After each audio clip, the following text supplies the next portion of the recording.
इस वीडियो में हम अकबर के बारे में जानेंगे। अकबर और राणा प्रताप के बीच हल्दी घाटी का युद्ध किस वर्ष हुआ? 1572, 1576, 1580, 1578। तो 1576 में अकबर और राणा प्रताप के बीच हल्दी घाटी का युद्ध हुआ। हल्दी घाटी के इस युद्ध के पीछे अकबर के मुख्य उद्देश्य राणा प्रताप ने अपने अधीन लाना था। अकबर ने अप्रैल 1576 में मान सिंह के नेतृत्व में 5000 सैनिकों को राणा प्रताप के विरुद्ध भेजा। मान सिंह मंडलगढ़ के मार्ग से होता हुआ गोगुंडागढ़ से 14 मील दूर हल्दी घाटी के निकट पहुंचा और राणा प्रताप को मुगल सेना का सामना करने के लिए पहाड़ियों से उतर आया और फलतः जो युद्ध हुआ वह हल्दी घाटी युद्ध के नाम से प्रसिद्ध हुआ, जिसमें राणा पराजित हुआ और उसे अरावली की पहाड़ियों में शरण लेनी पड़ी। अरावली की पहाड़ियाँ भारत की प्राचीनतम पहाड़ियाँ हैं जो कि राजस्थान में हैं, आप लोग जानते होंगे। हल्दी घाटी की लड़ाई 1576 में किसके बीच हुई? मेवाड़ और मुगल के बीच, चित्तौड़ और मुगल के बीच, मारवाड़ और मुगल के बीच, जोधपुर और मुगल के बीच। इसका ऑप्शन मेवाड़ और मुगल के बीच सही है। निम्नलिखित में से किस इतिहासकार ने अकबर को इस्लाम का शत्रु कहा? अब्बास खां शेरवानी, बदायूनी, अहमद यादगार, निजामुद्दीन औलिया। इसका ऑप्शन बी सही होगा, बदायूनी। बदायूनी अकबर का धार्मिक नीति का कटु आलोचक था। उसने अपने पुस्तक मुंतखब उत-तवारीख में अकबर की धार्मिक नीति की कटु आलोचना की तथा अब्दुल फजल अकबर का चापलूस बताया। बदायूनी ने अकबर को इस्लाम का शत्रु बताते हुए उसके इस्लाम विरोधी कार्यों की लंबी सूची तैयार की। अब्दुल कादिर बदायूनी का जन्म 1540 में हुआ था। बादशाह अकबर का कटु आलोचक होने के कारण अकबर के जीवन काल में ग्रंथ को छिपा कर रखा था। जहांगीर राजवंश के पश्चात ग्रंथ प्रकाशित किया गया। निम्नलिखित में से कौन अकबर का घोर आलोचक था? तो आपको मालूम होगा, अभी उपरोक्त प्रश्न में बताया था, बदायूनी। अकबर ने जजिया को कब समाप्त किया? 1562, 1563, 1564, 1565। तो ऑप्शन सी 1564। मुगल शासन व्यवस्था को स्थापित करने का श्रेय अकबर को ही है। केंद्रीय शासन व्यवस्था तथा बादशाह पद के अधिकारों एवं कर्तव्यों की व्याख्या, उसके प्रांतीय शासन की लगान व्यवस्था, उसकी मुद्रा व्यवस्था, उसकी मनसबदारी व्यवस्था आदि सभी समय से सफलता प्राप्त हुई और वह उसके उत्तराधिकारियों के लिए आधार बनी। अकबर प्रथम था जिसने हिंदू और मुसलमानों को निकट लाने का प्रयास किया। अपनी उदार धार्मिक नीति के अंतर्गत 1562 में दास प्रथा, 1563 में तीर्थ यात्रा कर और 1564 में जजिया कर समाप्त कर दिया। अपने सामाजिक सुधार के अंतर्गत उसने बाल विवाह एवं सती प्रथा रोकने का भी प्रयास किया। क्वेश्चन नंबर 6, अकबर ने जजिया कर कब समाप्त किया? तो उपरोक्त प्रश्न में दिया गया है 1564। अकबर के सैन्य अभियानों को कालक्रम से सजाइए। नीचे दिए गए कूट को सही उत्तर का चयन कीजिए। तो अकबर ने सैन्य अभियान, इसका डिटेल देखेंगे। ऑप्शन सी है, ए का मालवा में 1561, गुजरात 1572, 73, हल्दी घाटी के 1576, कश्मीर 1586, सिंध 1591, असीगढ़ 1601। अकबर 1569 में रणथंभौर विजय तथा 1570 में मारवाड़ की विजय की। गोंडवाना 1564 में अकबर के अधिकार हो गया था। निम्नलिखित कौन अकबर की धार्मिक नीति से संबंधित नहीं है?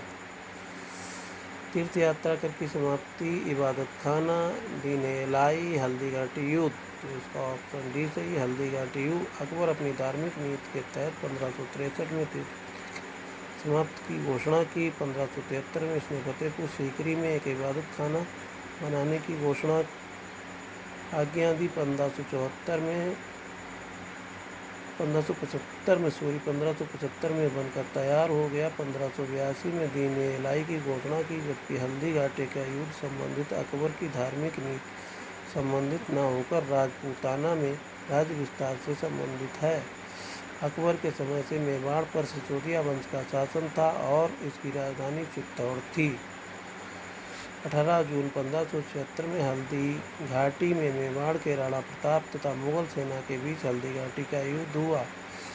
अकबर ने राजपूतों को अपने पक्ष में करने के लिए कौन सी नीति अपनाई?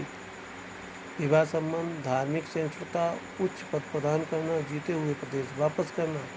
इसमें आप ऑप्शन डी सही, जीते हुए प्रदेश वापस करना।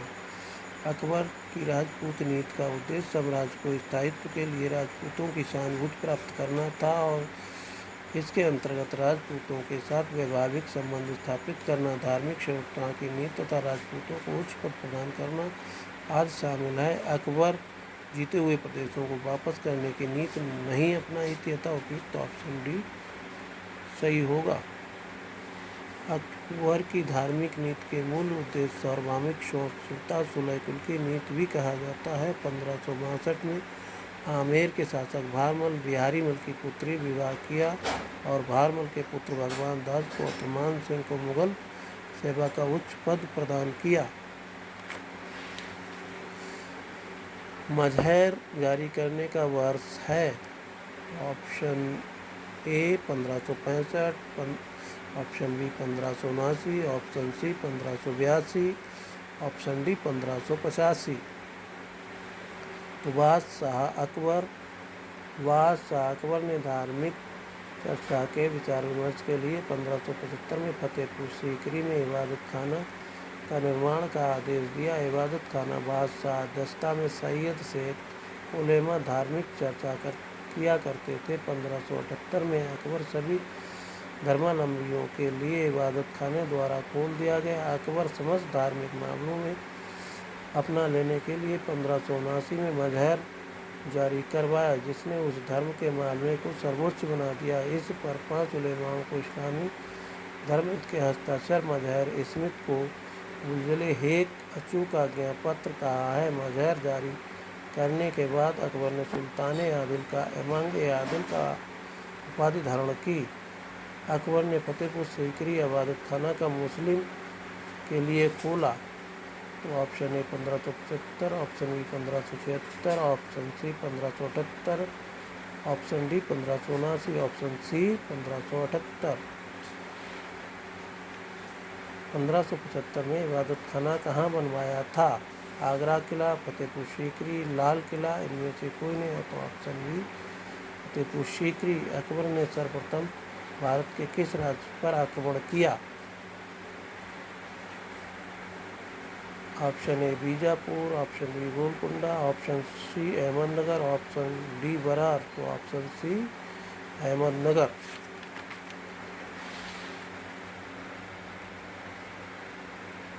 अकबर ने 1591 में दक्षिण के राज्यों में शासकों के पास संदेश भेजा कि उसकी अधीनता स्वीकार कर लें। खान देश के सीमा में सबसे नज़दीक उसने मुगलों का आधिपत्य स्वीकार कर लिया, लेकिन अन्य राज्यों में स्वीकार नहीं किया। फलस्वरूप 1599 में स्वयं अकबर की सेना ने नेतृत्व किया और सर्वप्रथम अहमदनगर पर आक्रमण किया और 1600 ईस्वी में जीत लिया।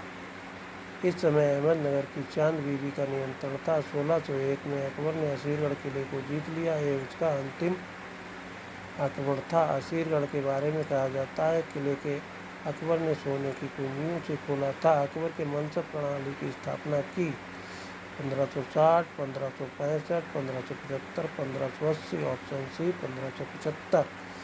मनसब प्रणाली आजकल की आईएएस प्रणाली या आईएएस प्रणाली को भी कहा जा सकता है। साम्राज्य के विस्तार एवं शांति व्यवस्था के लिए सुसंगठित सेना को होना अत्यंत आवश्यक था। इस दृष्टि से अकबर ने अपनी सैन्य व्यवस्था को उनकी त्रुटियों को सुधार किया। उसने 1573 में घोड़े दागने की प्रथा का प्रचलन किया और जिससे सेनापति घोड़े को बदल सकें अथवा एक घोड़े को 2 बार प्रस्तुत न कर सकें और उसके 2 वर्ष के पश्चात 1575 में अकबर ने मनसबदारी व्यवस्था का आधार पर सैनिक संगठित किया। मनसब श्रेणी या पद का मनसबदार का अर्थ उस अधिकारी से था जो शाही सेना में एक पद श्रेणी प्राप्त था। अकबर की मनसबदारी व्यवस्था दशमलव प्रणाली पर आधारित थी, मुगल मध्य एशिया से ली गई और इस प्रकार की सैन्य विभाजन चंगेज खां के नेतृत्व में मुगल सेना ने किया था। अकबर के द्वारा प्रारंभ मनसबदारी यद्यपि काफ़ी हद तक नवीन तथा ये मूलतः मंगोल सेना से विभाजन पर आधारित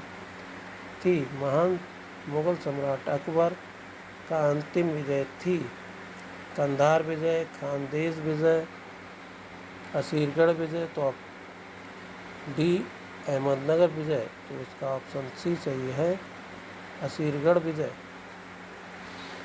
अकबर ने 1591 में शेख अब्दुल फजल के भाई फैजी को अपना दूत बनाकर खानदेश भेजा, जिस पर खानदेश के शासक राजा अली खान ने अकबर की अधीनता स्वीकार कर ली तथा वार्षिक कर देना भी स्वीकार कर दिया। इसकी मृत्यु के बाद उसका पुत्र मीरन बहादुर उत्तराधिकारी बना, जिससे अकबर की अधीनता ठुकरा दी। अब 1599 में अकबर खानदेश की राजधानी बुरहानपुर पर आक्रमण कर दिया।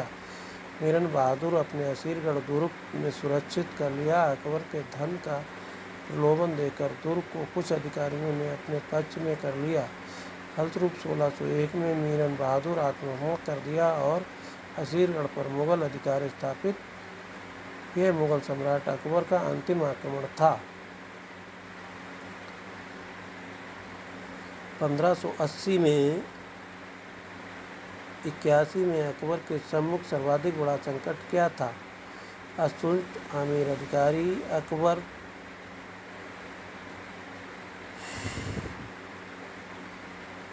के सौतेले भाई मिर्जा हाकिम, अपना शासक घोषित करना, सलीम का विद्रोह और यूसुफजाई जनजातियों का विद्रोह, हल्दी घाटी युद्ध को राणा प्रताप से बच निकलना। तो इसका मुख्य कारण है ए ऑप्शन, असंतुष्ट अमीर अधिकारियों द्वारा अकबर के सौतेले भाई मिर्जा हाकिम को अपने शासक घोषित करना।